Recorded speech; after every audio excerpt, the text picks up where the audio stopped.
نحمده ونصلي على رسوله الكريم. أما بعد فأعوذ بالله من الشيطان الرجيم. بسم الله الرحمن الرحيم. إنما يعمر مساجد الله من آمن بالله واليوم الآخر.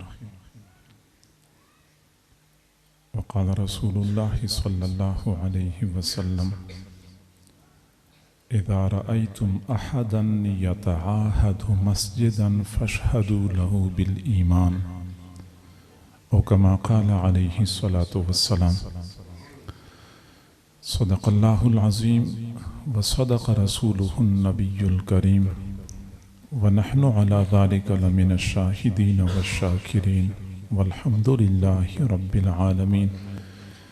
اللهم صل على سيدنا محمد وعلى آل سيدنا محمد وبارك وسلم.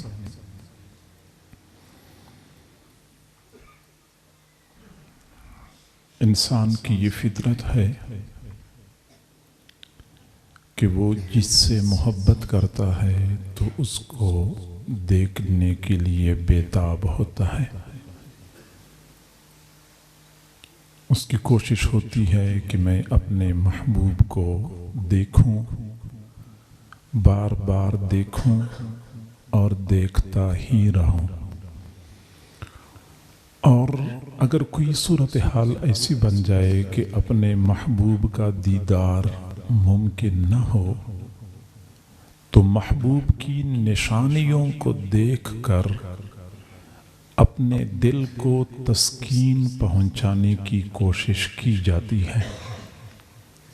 کسی ماں کا جوان العمر بیٹا فوت ہو جاتا ہے تو ماں کو پتہ ہوتا ہے کہ اب میرے لیے اپنے بیٹے کا دیدار کرنا ممکن نہیں رہا، لیکن ماں کی یہ کوشش ہوتی ہے کہ اپنے گھر میں اپنے بیٹے کی جو نشانیاں ہوتی ہیں ان کو اسی طرح بچا کے رکھا جائے تاکہ میں ان نشانیوں کو دیکھ کر اپنی محبت کی آگ کو ٹھنڈا کرتی رہوں. چنانچہ ماں گھر کے سارے لوگوں سے کہتی ہے کہ جو کچھ بھی ہو جائے میرے بیٹے کا کمرہ اسی حالت میں رہے گا جیسے کہ پہلے تھا، وہ کپڑے اسی طرح لٹکے رہیں گے، جوتیاں اسی طرح رہیں گی، الماری کے اندر سامان اسی طرح پڑا رہے گا، بستر ویسے ہی رہے گا. تو ماں بیچاری اپنے بیٹے کے کمرے میں آ جاتی ہے تو کافی دیر تک مختلف چیزوں کو دیکھتی رہتی ہے، اپنے بیٹے کو یاد کرتی رہتی ہے، آنسو بہاتی رہتی ہے. کچھ دل ہلکا ہو جاتا ہے، پھر وہ کمرے سے باہر آ جاتی ہے. محبوب کو دیکھنے سے یا تسکین ملتی ہے یا محبوب کی نشانیوں کو دیکھنے سے بندے کو سکون ملتا ہے. بندے اللہ تعالیٰ سے محبت کرتے ہیں اور بندے یہ چاہتے ہیں کہ کسی طور پہ ہمیں اللہ کا دیدار نصیب ہو جائے. حضرت موسیٰ علیہ السلام نے اللہ تعالیٰ سے دعا مانگی تھی، ارینی انظر الیک، اللہ مجھے اپنا آپ دکھا دیجئے، میں آپ کی طرف دیکھنا چاہتا ہوں. ہر بندے کے دل کی یہ چاہت ہوتی ہے. حضرت موسیٰ علیہ السلام نے تو صرف اظہار کیا تھا، ورنہ چاہت ہر بندے کی ہوتی ہے کہ میرا وہ محبوب پروردگار جس کو دیکھے بغیر میں آدھی رات کو اٹھ اٹھ کے عبادت کرتا ہوں، سخت گرمی کے موسم میں شدت کی پیاس برداشت کر کے روزے رکھا کرتا ہوں، پیسہ پسینہ بہا بہا کے کماتا ہوں، کوشش کر کر کے بچاتا ہوں، بچا بچا کے جمع کرتا ہوں، پھر سال کے بعد محبوب کا حکم ہوتا ہے کہ فقراء پہ تقسیم کر دو، میں تقسیم کرنا شروع کر دیتا ہوں. اپنے محبوب کو دیکھے بغیر میں اس قدر محنت کر رہا ہوں، کاش کبھی میرا وہ محبوب میرے سامنے آ جاتا، میں دنیا والوں کو بتا دیتا کہ میرے دل میں اپنے محبوب کے لیے کیا جذبات ہیں. کبھی اے حقیقت منتظر نظر آ لباس مجاز میں، کبھی اے حقیقت منتظر نظر آ لباس مجاز میں، کہ ہزاروں سجدے تڑپ رہے ہیں میری جبین نیاز میں. اے میرے محبوب تیرے دیکھے بغیر میں تجھے رات میرے سامنے تو آ جائیں، میری پیشانی میں اتنے سجدے تڑپ رہے ہیں، میں دنیا والوں کو دکھانا چاہتا ہوں کہ اپنے محبوب کے سامنے سجدے کس طرح کیے جاتے ہیں۔ ہر بندہ یہ چاہتا ہے کہ اپنے محبوب کا دیدار کروں، لیکن نہیں کر سکتے۔ پھر اللہ تعالیٰ نے اپنے بندوں پر یہ احسان فرمایا کہ روئے زمین پر کچھ ایسی نشانیاں متعین فرمائی کہ جب تم مجھے دیکھنے کے لیے بے قرار ہو جاتے ہو تو ان نشانیوں کو دیکھو، ان نشانیوں کو دیکھنے سے آپ لوگوں کو سکون ملے گا، تسکین حاصل ہوگی۔ اور وہ نشانیاں کیا ہیں؟ ان کو شعائر اللہ کہا جاتا ہے۔ وہ بیت اللہ شریف ہے، وہ صفا مروہ ہے، وہ مینا مزدلفہ عرفات ہے، اور انہی شعائر اللہ میں سے ہماری ہر محلے میں، ہر بستی میں قائم شدہ اللہ کے یہ گھر، اللہ کے مکانات، یہ وہی شعائر اللہ ہیں، یہ وہی اللہ کی نشانیاں ہیں۔ جب آپ اپنے گھر میں ہوتے ہیں، رات کو تہجد کی نماز تو پڑھ لیتے ہیں، لیکن رب کو نہیں دیکھا، رب کی نشانی کو نہیں دیکھا، پھر آپ بے قرار ہو جاتے ہیں۔ جو ہی فجر کی اذان ہوتی ہے تو آپ بھاگے بھاگے مسجد میں پہنچ جاتے ہیں۔ مسجد میں داخل ہوتے ہی ایک سکون بندے کو مل جاتا ہے، ٹھنڈ پڑ جاتی ہے، بندے کو دل ٹھنڈا ہو جاتا ہے۔ ایسا کیوں ہوتا ہے؟ اس لیے کہ یہ ہمارے محبوب کی نشانی ہے، ہمارے محبوب کی نشانی ہے۔ اس نشانی کو دیکھ کر ہمارے دلوں کو سکون مل جاتا ہے۔ یہ شعائر اللہ میں سے ہے۔ اب اگلی بات عرض کروں کہ چونکہ یہ اللہ کی نشانی ہے، اب اگر ہم یہ معلوم کرنا چاہتے ہیں کہ میرے دل میں یا کسی کے دل میں اللہ کی محبت کتنی زیادہ ہے، تو وہ اس چیز کو دیکھے کہ اس کے دل میں مسجد کی محبت کتنی زیادہ ہے۔ مسجد کی محبت جتنی شدید ہوگی، اللہ کی محبت اتنی ہی شدید ہوگی۔ اگر مسجد کے ساتھ کوئی تعلق نہیں ہے، کوئی وابستگی نہیں ہے، کوئی محبت نہیں ہے، کوئی وارفتگی نہیں ہے، تو سمجھنا چاہیے کہ اس کو اللہ کے ساتھ بھی کوئی تعلق نہیں ہے۔ مجنون یہ کہے کہ لیلا تو مجھے پسند ہے، لیکن لیلا کے در و دیوار سے مجھے کوئی تعلق نہیں ہے۔ ہر بندہ کہے گا مجنون تو جھوٹا ہے۔ سچا مجنون تو وہ ہوتا ہے جو لیلا کی گلی سے گزرنے والے کتے کے پاؤں بھی چومتا ہے، اور آپ کو لیلا کے در و دیوار سے محبت نہیں ہے۔ اطوف علی جدار دیار لیلا، مجنون کہتا ہے اطوف علی جدار دیار لیلا اقبل ذل جدار وذل جدارا وما حب الدیار شغفن قلبی ولیکن حب من سکنت دیارا۔ میں لیلا کے گھر کا طواف کرتا ہوں، کبھی اس دیوار کو بوسے دیتا ہوں، کبھی اس دیوار کو بوسے دیتا ہوں۔ در و دیوار کی محبت نے میرے دل میں گھر نہیں کر رکھا ہے، در و دیوار کے اندر رہنے والی لیلا کی محبت نے میرے دل میں گھر کر رکھا ہے۔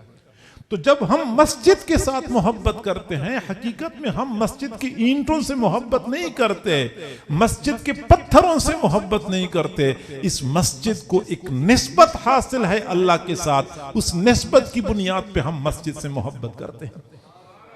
اور یہی وجہ ہے کہ حضور صلی اللہ علیہ وسلم نے فرمایا المؤمن فی المسجد کالسمک فی الماء، مؤمن مسجد میں ایسا سکون پا جاتا ہے جیسا کہ مچھلی کو پانی میں سکون ملتا ہے، اور منافق بندہ مسجد میں ایسے بے قرار و بے تاب ہوتا ہے جیسا کہ پرندہ پنجرے کے اندر بے قرار اور بے تاب ہوتا ہے۔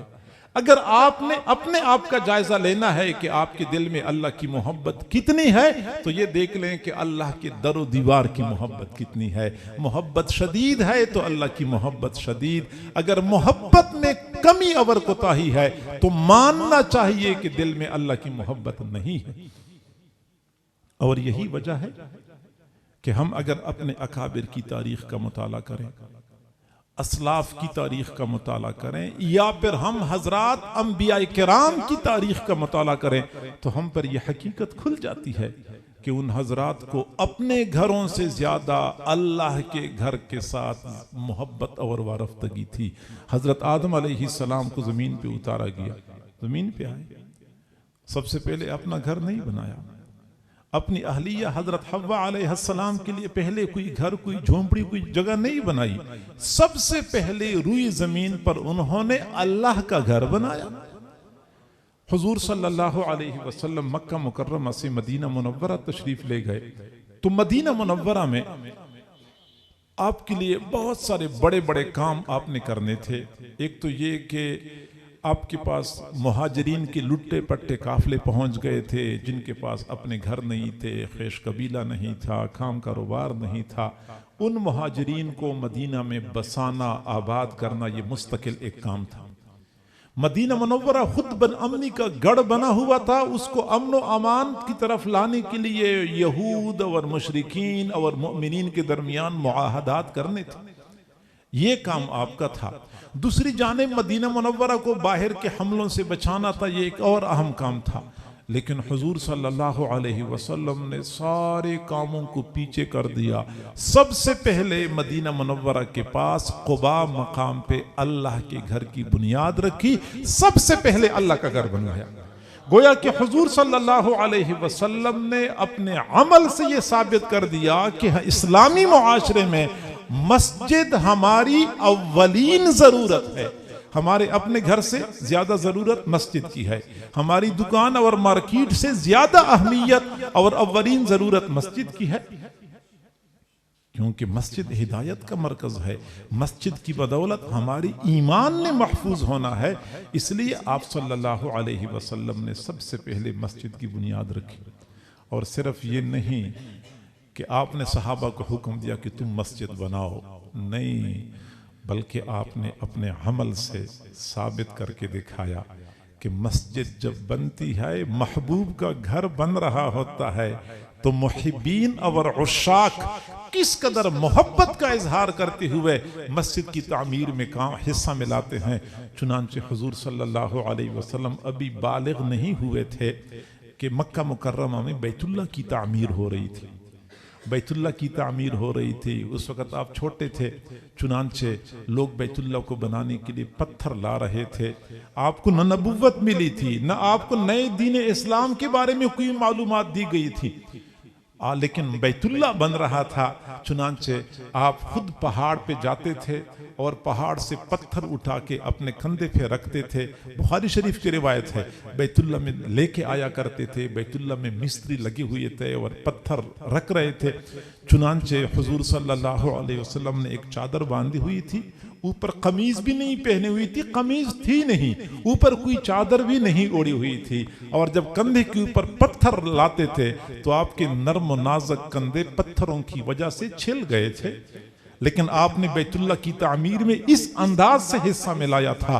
پھر اس کے بعد مدینہ منورہ میں خود مسجد نبوی کی تعمیر میں کچی اینٹیں، بڑے بڑے بلاک ہوتے تھے، وہ اٹھا کے لایا کرتے تھے اور مستریوں کو پکڑایا کرتے تھے۔ معلوم ہوتا ہے کہ جو اللہ کے عشاق ہوتے ہیں وہ اللہ کے گھر کے ساتھ محبت اور وارفتگی کا تعلق رکھتے ہیں، اور یہی وجہ ہے کہ چونکہ مسجد کے ساتھ تعلق یہ اللہ کے ساتھ تعلق ہے، یہی وجہ ہے کہ حضور صلی اللہ علیہ وسلم نے فرمایا کہ قیامت کے دن 7 بندوں کو عرش کے نیچے سایہ ملے گا، جہاں کہیں بھی سایہ نہیں ہوگا، صرف عرش کا سایہ ہوگا۔ ان میں سے ایک بندہ وہ ہوگا جس کا دل مسجد کے ساتھ معلق ہوگا، دل مسجد کے ساتھ اٹکا ہوا ہوگا، اس کو اللہ تعالیٰ عرش کے نیچے سایہ عطا فرمائیں گے۔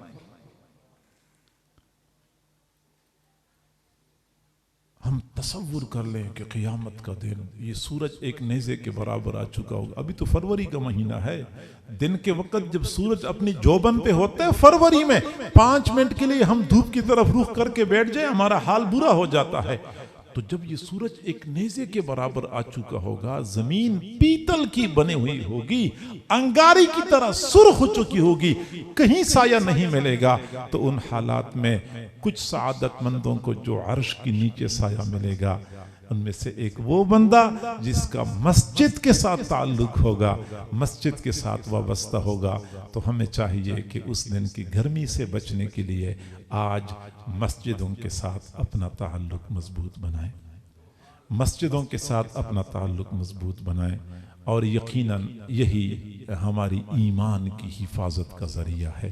میرے بھائیو، مسجد یہ ہدایت کا مرکز ہے، جس طرح بیت اللہ شریف ہدایت کا مرکز ہے، مسجد ہدایت کا مرکز ہے، اور مسجد کے ساتھ مضبوط تعلق ہمارے ایمان کی حفاظت کا ذریعہ ہے۔ اور میں اگلی بات آپ کو بتاؤں کہ مساجد اللہ کی رحمتوں کا مورد ہوتے ہیں، یہاں پہ اللہ کی رحمتیں اترتی ہیں، خاص تجلیات اترتے ہیں۔ آپ کو بجلی نظر آتی ہے، یہ بلب روشن ہے، یہ بجلی بلب کے اندر نہیں بنتی، بلکہ یہ سینکڑوں کلومیٹر دور پاور ہاؤس میں بجلی بنتی ہے، پھر وہ بجلی آتی ہے شہر کے گریڈ اسٹیشن میں، گریڈ اسٹیشن سے بجلی آتی ہے محلے کے ٹرانسفارمر میں، ٹرانسفارمر سے تاروں کے ذریعے گھر گھر تک بجلی پہنچ جاتی ہے۔ یہ ہے اصول۔ بالکل اسی طرح اللہ رب العزت کی جو رحمتیں ہیں اور برکتیں ہیں، ان کا جو اصل مرکز ہے وہ بیت المعمور ہے۔ بیت المعمور کہاں پہ ہے؟ بیت اللہ کے بالکل سیدھ میں 7ویں آسمان پر ایک کمرہ ہے جو بیت اللہ کے برابر ہے، وہ ہے بیت المعمور، وہ ہے برکتوں کا اصل خزانہ۔ وہاں سے برکتیں اترتی ہیں بیت اللہ پر، بیت اللہ سے پھر یہ برکتیں تقسیم ہوتی ہیں روئے زمین پر، ایک ایک مسجد تک پہنچتی ہیں، پھر مسجد سے آس پاس کے گھروں تک یہ برکتیں پہنچتی ہیں۔ چنانچہ یوں سمجھ لیں کہ جیسے یہ جو بیت المعمور ہے یہ برکتوں کا گریڈ اسٹیشن ہے، بیت المعمور برکتوں کا پاور ہاؤس ہے، بیت اللہ برکتوں کا گریڈ اسٹیشن ہے، اور یہ محلے کی مسجدیں یہ حقیقت میں برکتوں کے لیے ٹرانسفارمر کی حیثیت رکھتی ہیں، اور یہاں سے پھر گھر گھر کو برکتیں پہنچتی ہیں۔ میں کوئی ہوائی بات نہیں کرتا، قرآن عظیم الشان اس بات پہ گواہ ہے۔ اللہ تعالیٰ فرماتے ہیں سبحان الذی اسرا بعبدہ لیلا من المسجد الحرام الی المسجد الاقصی الذی بارکنا بارکنا حولہ، وہ مسجد اقصی جس کے ارد گرد بھی ہم نے برکتیں اتاری ہیں۔ اصل برکتوں کا مورد بیت اللہ ہے، بیت اللہ سے پھر دنیا میں جہاں کہیں مسجدیں ہوتی ہیں وہاں تک یہ برکتیں پہنچتی ہیں، اور پھر مسجد کے ارد گرد کی جو آبادی ہوتی ہے وہ انہی برکات میں سے حصہ پاتی ہے۔ اب آپ غور کر لیں کہ پرانے زمانے میں، اب تو بہت تیزی آ گئی، ہر بندے کے پاس یہ موبائل ہوتا ہے، شیطانی آلہ، اور اس زمانے میں تو یہ ہوتے تھے، یہ انٹینا ہوا کرتے تھے، یہ ڈش انٹینا ہے، پتہ نہیں اور کیا انٹینا ہوتے تھے، تو یہ کمروں کی چھتوں پہ لوگ لگاتے تھے، اور پھر وہ کہتے تھے کہ اس کو ادھر گھما دو تو ادھر گھما دو تو ادھر گھما دو تو ضعیف سگنل آتے ہیں۔ کہیں سیٹلائٹ کے رخ پہ وہ انٹینا کھڑا کرتے تھے تو صحیح سگنل آیا کرتے تھے، گویا کہ اگر انٹینا کا رخ سیٹلائٹ کی طرف ہو تو سگنل صحیح آتے ہیں۔ ایسی ہی جب بھی مسجد بنتی ہے تو باقاعدہ اہتمام سے ماہرین کو بلایا جاتا ہے کہ اس کا رخ بالکل بیت اللہ کی طرف کر دو، بیت اللہ سے ایک بال کے برابر بھی مسجد دائیں بائیں نہیں ہونی چاہیے، تاکہ وہاں سے وہ کنیکشن صحیح ہو، سگنل صحیح پڑتے ہوں، اور رحمتیں اور برکتیں کامل اور وافر مقدار میں یہاں پہنچتی رہیں۔ اور اس مسجد کا بیت اللہ کے ساتھ اتنا گہرا اور مضبوط تعلق ہے، چنانچہ حدیث شریف میں آتا ہے کہ یہ مسجدیں یہ تو بیت اللہ کی بیٹیاں ہیں، اور قیامت کے دن جب بیت اللہ کو کھڑا کیا جائے گا، روئے زمین پر جہاں کہیں مسجدیں ہیں وہ ساری کی ساری مسجدیں بیت اللہ میں ضم کر دی جائیں گی، بیت اللہ میں ملا دی جائیں گی۔ میرے بھائیوں، غور کرنے کا مقام ہے کہ کوئی بندہ یہاں پہ 1 روپیہ لگاتا ہے، یوں سمجھے کہ یہ 1 روپیہ یہاں نہیں لگ رہا، حقیقت میں یہ بیت اللہ میں لگ رہا ہے، اور قیامت کے دن یہی 1 روپیہ مجھے محلے کی مسجد میں تعمیر میں حصہ لینے کی حساب سے ثواب نہیں ملے گا، بلکہ بیت اللہ کی تعمیر میں حصہ لینے کا ثواب مجھے ملے گا۔ تو یہ کوئی اگرچہ یہ مسجد میں ہم چونکہ اکثر آتے جاتے رہتے ہیں تو ہمارے دلوں میں وہ عظمت نہیں ہے، وہ تقدس نہیں ہے جو اس بیت اللہ کا ہے، ورنہ حقیقت یہی ہے کہ جو تعظیم کے جو تقاضے بیت اللہ کے ہیں وہ تمام تر تقاضے اس مسجد کے ہیں۔ وہ اگر اللہ کا گھر ہے تو یہ اللہ کا گھر نہیں ہے، وہاں پہ اگر تجلیات اترتی ہیں تو یہاں پہ نہیں اترتی، یہاں پہ بھی اترتی ہیں۔ لہٰذا ہمیں چاہیے کہ ہم اگر اس بڑی نشانی کو دیکھنے کے لیے ہمارے پاس استطاعت نہیں ہے تو یہ تو اللہ کا ہم پر فضل ہے کہ تم لوگ مجھ سے محبت کرتے ہو، مجھے دیکھنا چاہتے ہو، نہیں دیکھ سکتے تو میری ایک نشانی تمہارے محلے میں موجود ہے، تم اس نشانی کو دیکھو، تم مجھ سے محبت کرنا چاہتے ہو، جی ہاں، لیکن تم مجھ پہ تم میری خدمت کرنا چاہتے ہو، لیکن میری خدمت تم نہیں کر سکتے، میں کہاں اور تم کہاں؟ البتہ تمہارے محلے میں میری ایک مسجد موجود ہے، میرا ایک گھر موجود ہے، تم میرے گھر کی خدمت کرو گے، ایسا ہوگا جیسے کہ تم نے میری خدمت کی ہے۔ تم محبوب پہ اپنا مال خرچ کرنا بندے کا دل چاہتا ہے کہ میں اپنے محبوب پہ خرچہ کروں، تو مجھ پہ خرچہ کرنا چاہتے ہو لیکن نہیں کر سکتے، مجھے ضرورت ہی نہیں ہے۔ لیکن اگر تم لوگ اپنے محلے میں اپنی مسجد پہ مال پیسہ خرچ کرو گے، یہ ایسا ہوگا جیسا کہ تم نے مجھ پہ خرچ کر لیا۔ تو میرے بھائیوں، ہمیں چاہیے کہ ہم مساجد کے ساتھ تعلق مضبوط بنائیں، یہ اللہ کے ساتھ تعلق بنانے کے مترادف ہے۔ علامہ ابن الجوزی رحمہ اللہ نے ایک عجیب بات لکھی ہے، وہ فرماتے ہیں کہ پرانے زمانے میں ایک آدمی نے اپنے گھر کے سامنے ایک مسجد بنوائی تھی، لیکن مسجد کی کوئی دیواریں نہیں تھی، کوئی چھت بھی نہیں تھی، کوئی دروازے بھی نہیں تھے۔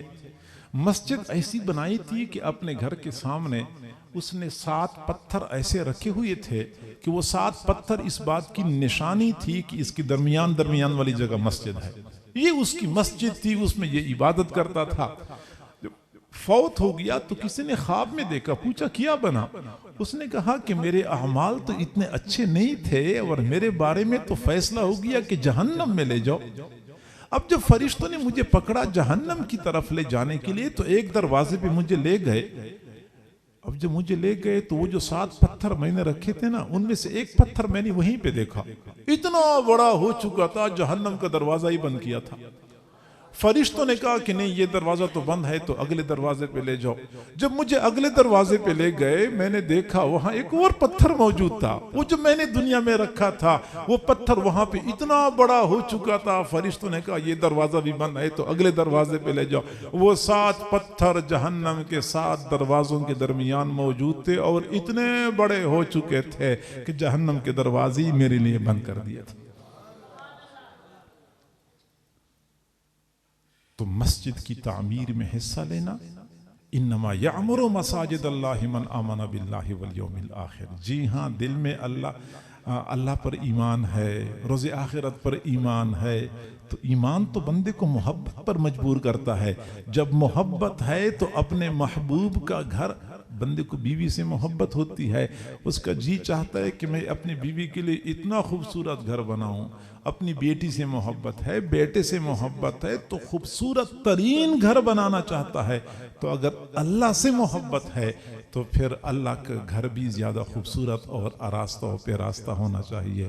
یہ اللہ والوں کا طریقہ رہا ہے، ہمیشہ کے لیے دیندار لوگ یہ اللہ کا گھر بناتے ہیں، اللہ کے گھر کو آباد کرتے ہیں۔ حضور صلی اللہ علیہ وسلم نے فرمایا، اذا رأیتم احدا یتعاہد مسجدا فاشہدوا لہ بالایمان، جب تم کسی بندے کو دیکھ لو کہ وہ مسجد کی تعمیر میں، مسجد کے انتظام و انصرام میں اپنا کردار ادا کرتا ہے تو تم اس کے ایمان کی گواہی دے دو۔ گویا کہ مسجد کی تعمیر میں حصہ لینا ایمان کی دلیل ہے۔ اور پھر حضور نے آیت وہ پیش کر دی، انما یعمر مساجد اللہ من آمن باللہ والیوم الآخر، اور یہی وجہ ہے کہ ہمارے ملک کا قانون ہے کہ مسجد ایمان والے بنا سکتے ہیں اور ایمان والے ہی بنائیں گے، اور اس کے علاوہ کوئی غیر مسلم بندہ مسجد نہیں بنا سکتا۔ آج بھی یہی قانون ہے، کوئی قادیانی بندہ اپنی مسجد کو، اپنی عبادت گاہ کو کوئی مسجد کا رنگ نہیں دے سکتا، محراب نہیں بنا سکتا، مینار نہیں بنا سکتا، پابندی ہے، کیونکہ مسجد بنانا یہ مسلمانوں کی خصوصیت ہے۔ تو مسلمان معاشرے میں، اسلامی معاشرے میں مسجد کی اہمیت ہے، مسجد کو اولین تقدم حاصل ہے۔ ہمیں چاہیے کہ مسجدوں کے ساتھ اپنے آپ کو وابستہ کر دیں۔ اب مسجد کیسی بنے گی؟ مسجد تو بنتی ہے قربانیوں سے، بندہ جسمانی طور پہ قربانی دے، مالی طور پہ قربانی دے، اور اس کے بغیر تو اور یہ اس میں اللہ کی طرف سے امتحان ہوتا ہے۔ اللہ کو نہ مسجد کی ضرورت ہے نہ بیت اللہ کی ضرورت ہے، یہ ہماری ضرورت ہے، اللہ کی جانب سے یہ امتحان ہے۔ اور اللہ کا بندے پر احسان ہوتا ہے کہ اس کا پیسہ اپنے گھر کی تعمیر کے لیے قبول کر لیتا ہے، پسند کر لیتا ہے۔ ہمارے حضرت جی دامت برکاتہم العالیہ فرماتے ہیں کہ کچھ لوگ مالدار ہوتے ہیں اور کچھ لوگ مال کے چوکیدار ہوتے ہیں۔ کچھ لوگ مالدار ہوتے ہیں، کچھ لوگ مال کے چوکیدار ہوتے ہیں۔ مالدار تو وہ ہوتے ہیں جو مال پیسہ جمع کرتے ہیں اور پھر خرچ کرتے ہیں اپنے اوپر، اپنے اہل و عیال پر، یہاں تک کہ وہ قیامت کی طرف اپنا مال پیسہ بھیجتے رہتے ہیں۔ یہ اصل مالدار ہیں کہ دنیا میں مال پیسہ ان کے پاس ہے اور آخرت میں بھی ان کا مال ان کے پاس رہے گا، یہ ہیں مالدار۔ اور مال کے چوکیدار وہ ہوتے ہیں کہ جن کے پاس دنیا میں تو مال ہوتا ہے، گنتے رہتے ہیں، جمع کرتے رہتے ہیں اور خوش ہوتے ہیں، بس صرف حفاظت کرتے ہیں۔ جو ہی آنکھیں بند ہو جاتی ہیں مال دوسروں کے پاس چلا جاتا ہے، یہ بیچاری صرف پوری زندگی چوکیداری کرتے رہ گئے ہیں۔ تو لہٰذا ہمیں چاہیے کہ ہم مالدار بنیں، مال کی چوکیدار نہ بنے، اللہ رب العزت کے دین پر، مساجد پر، مدارس پر اپنا مال خرچ کریں، کیونکہ یہ ہماری ذمہ داری ہے، ہمارا اولین فریضہ ہے۔ اور یہی مساجد، یہی مدارس، یہ ہماری ایمان کی بقا کا ذریعہ ہیں، ہماری ایمان کی حفاظت کا ذریعہ ہیں۔ اللہ تعالی ہم سب کو مساجد کے ساتھ، مدارس کے ساتھ، علماء کے ساتھ وارفتگی نصیب فرمائے۔ وآخر دعوانا ان الحمد للہ رب العالمین۔